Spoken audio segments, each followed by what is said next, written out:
Beauties, welcome back to my channel, and in today's video I'll be talking about this palette right here from ColourPop. And as you guys know, ColourPop is in Sephora now, and I thought it will be a good opportunity for me to try out some makeup from this line. And this palette is called Golden State of Mind. This was for $26 and now it's marked down to $18.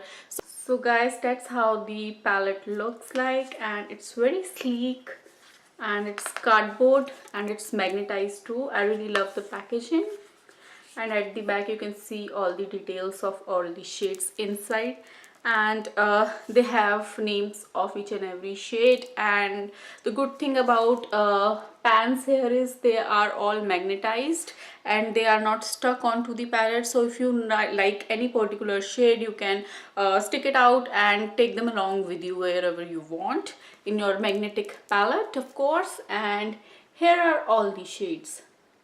So guys, recently I did a review on Urban Decay's Moon Dust palette, and these eyeshadows were constantly being compared to those eyeshadows, and that was my #1 reason why I picked this up. So I wanted to compare these eyeshadows with that palette, and I'll link my whole review on this Moon Dust palette in the description box. But that's how that palette looks like. You can see the swatches and everything, but I swatched everything side by side, and I thought that there is no similarity between the two, because these things are like eyeshadow toppers, whereas the palette here, the eyeshadows in here are more metallic eyeshadows. They are not eyeshadow toppers. They don't have any shimmer or anything, but they are really high shine and metallic. And in here you get eyeshadows which has like multi-dimensional shimmer in it, so you can easily pop them over other eyeshadows to, like, you know, get more pop. So my first impressions about this palette are eyeshadows are really creamy. None of the eyeshadows in here is like dry or like non-workable. Everything is like very creamy. Also keep in mind, this is my first time trying out ColourPop's eyeshadow, so for me these are really good. So the second thing I didn't like about this palette is the flakiness.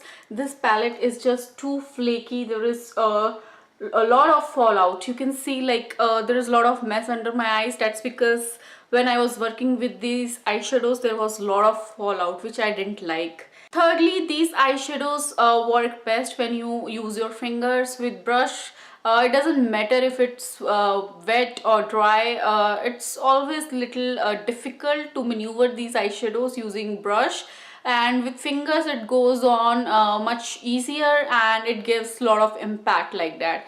And blending wise, I found like they were little difficult to blend. The best thing which works with this eyeshadow is pressing motion. So if you are using your brush, try to press these eyeshadows instead of dragging your brush. So now I'll move on to the swatches and show you how all the eyeshadows look like. And guys, all those swatches are dry swatches. I haven't wet my finger or my brush to get those swatches, and all of the swatches are single swipe. So you can see the impact you'll get with these eyeshadows if you use it with your fingers.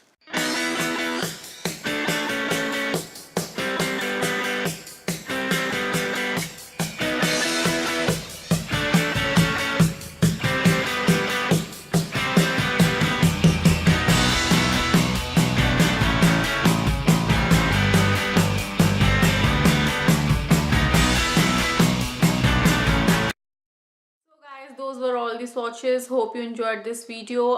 To conclude this video, I would say yes, I like these eyeshadows. They are really creamy, but you have to deal with all the fallout they come along with, and it's easier to work with your fingers and you will get highest impact like that. But if you are trying to do your eyeshadow look using brush, it will give you hard time. So those were my views, and if you want to see how I achieved this look, keep on watching, and I'll catch you in my next video. Till then, bye bye.